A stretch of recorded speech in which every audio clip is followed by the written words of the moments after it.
अरे क्या कर रही है माँ जी? दिखाई नहीं दे रहा, झाड़ू लगा रही हूँ। अब तू तो लगाने से रही, देख कितनी गंदगी हो रही है। माँ जी आपकी कसम, मैंने अभी झाड़ू लगाई थी। लो सुन लो इस मोटी की बात। इतना खा खा कर तेरा पेट नहीं भरता जो अब अपनी सास की झूठी कसम भी खा रही है। अरे मारेगी क्या मुझे? लगता है मुझे खा के ही तेरे पेट की आग बुझेगी। सासू माँ आप फिर से शुरू हो गई। अरे तो तू कहाँ रुकती है? बताओ, आज तो मेरी झूठी कसम खा ली। झूठी कसम नहीं खाई है मैंने, सच में झाड़ू लगाई थी मैंने। अब इतने सारे बच्चे आए हैं तो उन्होंने ही गंदा कर दिया होगा। अब अपने झूठ को छुपाने के लिए बच्चों पर इल्जाम डाल रही है। हे भगवान, मेरी किस्मत क्या सोचकर लिखी थी तूने। अब तो मेरी पायल से ही कुछ उम्मीद है।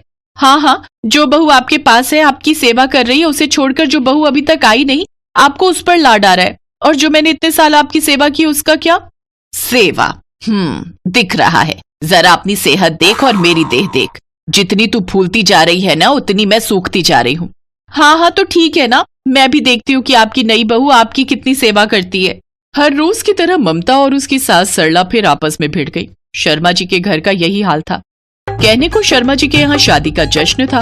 उनके छोटे बेटे सुधीर की शादी पायल से होने जा रही थी। बारात जाने को तैयार थी। घर में भर भर कर मेहमान आए हुए थे, लेकिन सरला और ममता को तो लड़ने से ही फुर्सत नहीं थी। उन दोनों को लड़ता देख रिश्तेदारों ने भी अपना माथा पीट लिया। फिर अगले दिन शादी करके पायल छोटी बहू बनकर शर्मा जी के घर आ गई। और फिर अरे वाह, कितनी सुंदर लग रही है मेरी बच्ची। माँ जी आशीर्वाद दीजिए कि मैं एक अच्छी पत्नी और एक अच्छी बहू बनकर दिखाऊं। हाँ दे दो, इसे भी दे दो जैसे आपने मुझे दिया था। उसके बाद से तो रोज भर भर कर आशीर्वाद मिलता है मुझे। अब ये भी आ गई है तो इसे भी रोज प्रसाद मिलेगा। चुप हो जा हथनी, नई बहू के सामने तो कम से कम चुप हो जा। अच्छा नई बहू, तो अपनी नई बहू को अच्छे से समझा दो। अच्छी बहू के साथ साथ अच्छी देवरानी भी बनकर रहना होगा इसे। याद रहे ये इस घर की छोटी बहू है और मैं इसकी जेठानी, समझी? हे भगवान, पहले ही दिन शुरू हो गई है तो। फूल सी बच्ची को कितना डरा रही है। तुझे शर्म नहीं आती भैंस? क्या कहा? भैंस? माँ जी मैं बता रही हूँ, अगर आपने मुझे दोबारा भैंस कहा ना तो क्या? हाँ तो बोलना, क्या करेगी? तो मैं इस नई बहू को दबाकर मार डालूंगी। इतना सुनते ही पायल का चेहरा डर के मारे पीला पड़ गया। जिस घर में आज ही उसकी डोली आई थी, उसकी सास और जेठानी की लड़ाई के चक्कर में उसकी अर्थी उठने की बात होने लगी थी। घबराई पायल ये सब देखकर वहीं बेहोश हो गई। और फिर अरे पायल बिटिया, मेरी फूल सी बच्ची, अरे कोई पानी लाओ, हवा तो करो कोई इसको। रहने दो, कहीं तेज हवा में आपकी फूल सी बच्ची बिखर ना जाए। अरे तू अपना मुंह बंद कर, बुलडोजर कहीं की। इतना कहते ही सरला ने ममता के बाल पकड़ लिए और जवाब में ममता ने भी अपनी सास सरला की कलाई मोड़ दी। तभी पायल को हल्का होश आया, पर सरला और ममता की हालत देखकर वो दोबारा बेहोश हो गई। ऐसे ही कई दिन बीत गए। ममता जहां हद से ज्यादा मोटी थी, वहीं पायल उतनी ही पतली। सरला को लगा था कि पायल के कदम पड़ने से घर में शांति आ जाएगी, लेकिन हुआ उल्टा ही। पहले तो सरला और ममता ही लड़ती थी, लेकिन अब तो ममता और पायल में भी लड़ाई शुरू हो गई। जहां पड़ोसियों के घरों में आरती की आवाज गूंजती थी, वहां शर्मा जी के घर से अलग ही आवाजें सुनाई देती थी। माँ जी देखो, ये मोटी मेरे सारे परोठे खा गई। क्या कहा? मुझे मोटी कहा तूने? तेरी तो, अरे सुखी अपनी औकात में रह, वरना अगर मैंने भी पंखा चला दिया ना तो तेरे मायके वाले ढूंढते रह जाएंगे तुझे। हाँ, पंखे की बोर्ड तक जाने से पहले हाफ तो नहीं जाओगी जेठानी जी? आप कोशिश तो करो, मैं बीच बीच में आपको हौसला देती रहूंगी। हे भगवान, मुझे उठा ले, मुझे एक सेकंड भी नहीं रहना यहाँ। हाँ माँ जी, भगवान आपको और मुझे तो उठा ही लेंगे, पर इन्हें नहीं उठा पाएंगे। भगवान को क्रेन लानी पड़ेगी। बहुत हो गया, आज तेरा खून पी लूंगी मैं। देख लो माँ जी, फिर खाने पीने की बात कर रही है ये। अरे मैं कहती हूँ चुप हो जाओ तुम दोनों। अब बस बहुत हो गया, मैं जा रही हूँ। काशी जाकर बाबा के पास रहूंगी। तुम दोनों जूझो आपस में। बुरी तरह से चिढ़ी हुई सरला ने अपना सामान पैक किया और काशी के लिए निकल गई। काशी पहुंचकर सरला ने बाबा के सामने हाथ जोड़े और रोने लगी। हे भोले भंडारी, मेरे घर में थोड़ी शांति दे दे या मुझे अभी के अभी उठा ले। सरला बाबा के सामने नतमस्तक होकर रोने लगी, लेकिन भगवान ने तो कुछ और ही सोच रखा था। सरला काशी में थी तो उधर उसके घर में भूचाल आ गया। घर काफी पुराना था तो उसकी छत पर लगी लकड़ी की बीम में दीमक लग गई थी। कमजोर बीम टूट कर गिरने लगी। जिस वक्त वो बीम गिर रही थी, दोनों बहुएं वहीं अपना अपना काम कर रही थीं। तभी अचानक कुछ सोचकर ममता पायल के ऊपर कूद पड़ी और बीम की चोट अपनी पीठ पर सह ली और फिर मर गई रे। आहा।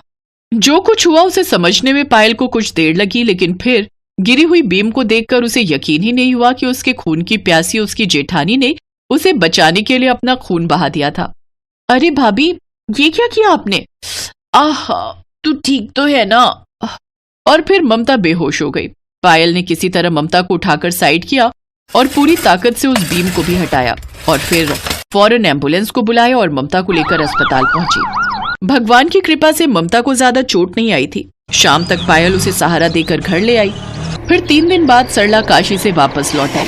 जैसे वो घर के दरवाजे पर पहुंची तो उसे अपनी आंखों पर भरोसा नहीं हुआ। उसकी दोनों बहुएं सज धज कर उसके इंतजार में खड़ी थी। फिर दोनों ने आगे बढ़कर उसके पैर छुए और फिर, लगता है मैं गलत घर में आ गई, माफ करना बेटा। नहीं माँ, ये आपका ही घर है। हाँ माँ जी, अब सब ठीक है, शांति है। शांति है? लगता है मैं मर गई हूँ। स्वर्ग जैसा लग रहा है ये तो। अरे नहीं माँ जी, आप जिंदा हैं। जब आप यहाँ नहीं थी तो भाभी ने मेरी जान बचाई। मेरे ऊपर वो भारी बीम गिर गई थी। हाँ माँ जी, मैं ना होती तो उस दिन ये चींटी तो मर ही जाती। इस बात पर पायल भी जोर जोर से हंसने लगी। सरला को माजरा पता नहीं था, लेकिन दोनों बहुओं को एक साथ हंसता देखकर वो भी हंसने लगी और भोले बाबा को धन्यवाद देने लगी।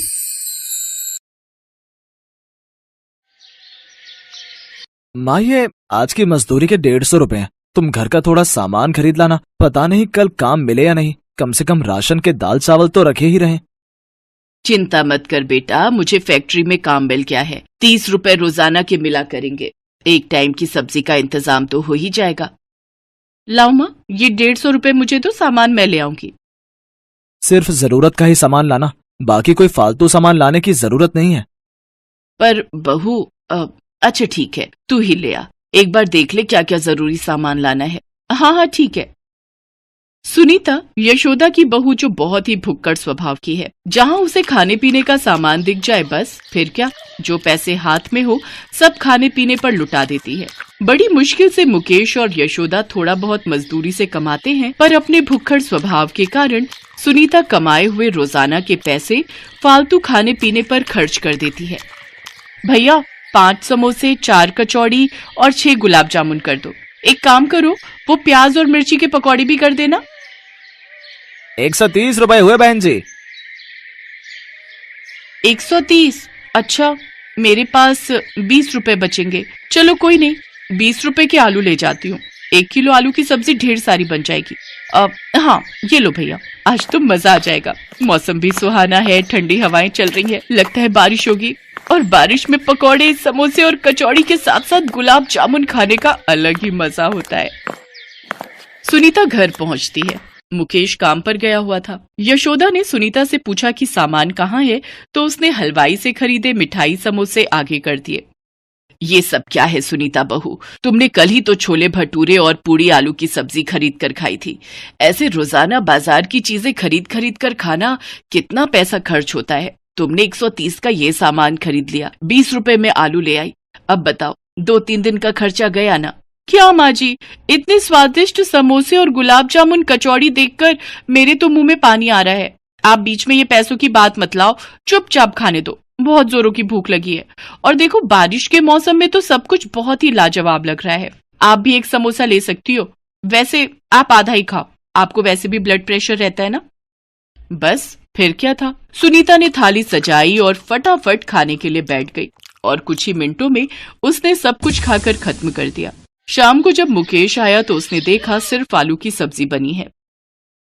क्या बात है सुनीता, आज आलू में ना टमाटर है, ना प्याज है, ना अदरक लहसुन। तुमने ऐसे ही नमक मिर्च डालकर आलू बना दिए। कम से कम जीरा तो डाल देती। कहाँ से डालेगी? घर में कुछ होगा तभी तो। सारे पैसे तो इसने फालतू की हलवाई की दुकान से सामान खरीदने में लगा दिए। जब देखो खाने में ध्यान रहता है। घर का एक सामान खरीदने में पैसे खर्च नहीं करती है, सारे पैसे खाने में ही खर्च करने हैं। सुनीता, तुम्हें पता था ना कि ये पैसे घर के सामान के थे, फिर भी तुमने कुछ ही पलों में सारे पैसे खर्च कर दिए। तो क्या हुआ, अब ये शरीर खाने के लिए बना है तो मैं खाऊंगी ना। इसमें इतना बुरा मानने वाली कौन सी बात है। सुनीता अक्सर ऐसा ही करती थी, जब देखो तब कुछ न कुछ खाते रहना। इस बात से यशोदा बहुत परेशान रहती थी। अब सुनीता भी अपनी सास और पति के ताने सुन सुनकर तंग आ गई। एक दिन सुनीता को एक साधु बाबा मिले। सुनीता ने उनसे अपनी परेशानी कही तो साधु बाबा ने सुनीता को एक पतीला दिया और बोले, बेटी, इस बात को याद रखना, ये पतीला दिन में सिर्फ 3 समय के भोजन में ही उपयोग करना है। एक दिन में यदि 3 से अधिक समय इसका उपयोग हुआ तो फिर बहुत बड़ी परेशानी आ जाएगी। 3 समय में इस पतीले में जितना भोजन मांग लेना है मांग लेना। ये 3 समय का भोजन तुम्हें उपलब्ध करा देगा, पर उससे अधिक अगर तुमने इसका इस्तेमाल किया तो फिर तुम बहुत ही बड़ी मुसीबत में आ जाओगी। ठीक है बाबा, मैं इस बात का ध्यान रखूंगी। वैसे भी मुझे तीनों समय ढेर सारा भोजन मिल जाएगा, मैं तो उसी में ही खुश हूँ। साधु बाबा से पतीला लेकर सुनीता घर आ जाती है। अब तो सुनीता और भी ज्यादा भुक्कड़ हो गई। उसे बैठे बैठे खाने पीने को मिल जाता था। धीरे धीरे सुनीता बहुत ही मोटी होती जा रही थी, क्योंकि वो कोई काम ही नहीं करती थी। बस तीनों टाइम उसे पतीले से पका पकाया मिल जाता था और वो खूब खाती थी। लेकिन सुनीता की सास और पति उस भोजन को नहीं खाते थे। वो रूखा सूखा जो भी बनाते थे बस उसी से ही पेट भर लेते थे। जादुई पतीले, अब तो रात हो गई है। मुझे बढ़िया सा राजमा चावल, बैंगन का भरता और गरम गरम तंदूरी रोटी के साथ आइसक्रीम, रबड़ी और खीर भी। हाँ, ये सब चाहिए। देखते ही देखते जादुई पतीले से सारे पकवान सामने आ जाते हैं और फिर क्या, सुनीता गपागप सारे पकवान खाने लगती है। अरे माँ जी, आओ ना, आप भी मेरे साथ खाओ। सुनो जी, देखो ना कितने बढ़िया स्वादिष्ट राजमा और बैंगन का भरता है। वैसे ये सिर्फ मेरे अकेले के लिए ही काफी होगा, फिर भी मैं आप दोनों को थोड़ा थोड़ा दे सकती हूँ। नहीं बहू, इस उम्र में इतने भारी पकवान मुझे हजम नहीं होते। मेरे लिए तो सूखी रोटी और चटनी ही बहुत है, क्योंकि वो मेहनत की कमाई है। माँ सही कह रही है सुनीता, ये पकवान तुम्हें ही मुबारक हो, मुझे नहीं खाना। मैं तो माँ के हाथ की रोटी और चटनी खाकर बहुत खुश हूँ। ठीक है, जैसी तुम्हारी मर्जी, मैं तो मजे लेकर खाऊंगी। सुनीता अब तो हर समय खाने में ही ध्यान रखती थी। उसने सब तरफ देखना छोड़ दिया था। बेचारी यशोदा और मुकेश चुपचाप सारा तमाशा देखते रहते थे। एक दिन सुनीता पुरानी सहेली को मिलने के लिए घर बुलाती है, ताकि वो अपनी सहेली के सामने खाने पीने की चीजों का घमंड दिखा सके। अरे तू बैठ, मैं तेरे लिए बढ़िया पकवान बनाती हूँ। ये देख, मेरे पास एक जादुई पतीला है, मैं तुझे इसका जादू दिखाती हूँ। अच्छा, क्या जादू दिखाएगी, मैं भी तो देखूं। अच्छा बता, क्या खाएगी? सबसे पहले मैं तुझे क्या खिलाऊं? अच्छा ये बात है, पहले तो तेरे घर जब भी आओ चाय भी बड़ी मुश्किल से मिलती थी। आज तो तू बड़ी खातिरदारी करने की बात कह रही है। चल ठीक है, तो तू मेरे लिए जलेबी और पाव भाजी ऑर्डर कर, बहुत मन है। बस यही 2 चीजें? चल ठीक है, जादुई पतीले, जल्दी से जलेबी और पाव भाजी मेरी सहेली के लिए हाजिर करो। सहेली के सामने दिखावा करते हुए सुनीता को याद ही नहीं रहा कि वो पतीले का इस्तेमाल 3 बार कर चुकी है। वो चौथी बार फिर से पतीले का इस्तेमाल करने लगती है। बस यार, बहुत खा लिया, अब तो बस लास्ट में मेरा मन कर रहा है 1 गिलास मिल्क शेक मिल जाए तो बस जिंदगी का मजा आ जाए। हाँ, तो इसमें कौन सी परेशानी की बात है? रुक, मैं अभी पतीले से मिल्क शेक बनाने के लिए कहती हूँ। जादुई पतीले, जल्दी से मेरे सामने मिल्क शेक हाजिर हो जाए, वो भी बढ़िया बादाम काजू किशमिश वाला। सुनीता तो बड़ी खुशी से पतीले से मिल्क शेक बोल बैठी थी, पर उसे याद नहीं रहा कि वो चौथी बार इस्तेमाल नहीं करना। पतीले में से मिल्क शेक बनकर बाहर बहने लगता है। ये देखकर सुनीता और उसकी सहेली डर जाते हैं। सुनीता, पतीले में से तो मिल्क शेक बहता ही जा रहा है। अरे इसे रोक, वरना सब तरफ दूध ही दूध फैल जाएगा, दूध की नदी बन जाएगी। अरे पतीले बस करो, इतना मिल्क शेक थोड़ी बोला था। अरे रुक भी जा। सुनीता, इससे पहले कि तुम्हारे घर में दूध की बाढ़ आ जाए, मैं यहाँ से भाग रही हूँ। बाय बाय, अपना ख्याल रखना, तुम जिंदा रही तो फिर मिलेंगे। पतीले में से लगातार मिल्क शेक बहता ही जा रहा था। देखते ही देखते कमरा मिल्क शेक से भरने लगा। सुनीता का वजन खा खा कर इतना भारी हो चुका था कि वो ठीक से उठकर कमरे से दौड़ भी नहीं पा रही थी। वो मिल्क शेक की बाढ़ में डूबने लगी, तभी यशोदा और मुकेश मजदूरी करके लौटे थे। हे भगवान, ये क्या हो गया, हमारा तो घर डूब रहा है। अरे सुनीता तो डूब जाएगी, कोई बचाओ, कोई बचाओ। तभी जादुई पतीले में से आवाज आती है, अगर तुम इस बाढ़ से बचना चाहती हो तो मुझे यहाँ से जाना होगा, तभी ये बाढ़ रुक सकती है। हाँ, तुम जाओ यहाँ से, मुझे कुछ नहीं खाना, मुझे तुम्हारी जरूरत नहीं है, तुम चले जाओ। सुनीता देखती है उसके ऐसा कहते ही जादुई पतीला वहां से गायब हो जाता है और उसके साथ ही सब कुछ पहले जैसा हो जाता है। सुनीता रोने लगती है। ये सब मेरे लालच के कारण हुआ, मेरे भुक्खड़ स्वभाव के कारण आज मैं मरते मरते बच गई। माँ जी मुझे माफ कर दो, अब मैं उस चीज की कभी इच्छा नहीं करूंगी जो मेरे बस में नहीं। जितना है उतने में ही सब्र करूंगी। बहुत बड़ी गलती कर दी मैंने आज, जरूरत से ज्यादा खाकर मैंने अपना शरीर भी खराब कर लिया और सहेली के सामने दिखावा करके आज जो मैंने भूल की उसमें मेरी जान भी जा सकती थी। मेरी सहेली तो मुझे बीच मझधार में अकेला छोड़कर चली गई। सुनीता अपनी सास के गले लगकर रोने लगती है। वो घबरा गई थी। ना बहू ना, रोते नहीं, कोई बात नहीं। सुबह का भूला शाम को घर आ जाए तो उसे भूला नहीं कहते। वक्त रहते तुम्हें अपनी भूल समझ आ गई, ये सबसे बड़ी बात है। यशोदा को और मुकेश को पता था कि सुनीता को बाजार के खाने पीने की आदत है, इसलिए अब वो खुद से ही थोड़ा बहुत जितना बन पड़ता उसके लिए खरीद कर ले आते थे। सुनीता ने भी अपने भुक्खड़ स्वभाव को बदल दिया था। अब वो भी अपनी जरूरत के हिसाब से ही खाती पीती थी। अब उसने फालतू खर्चे भी करना छोड़ दिया।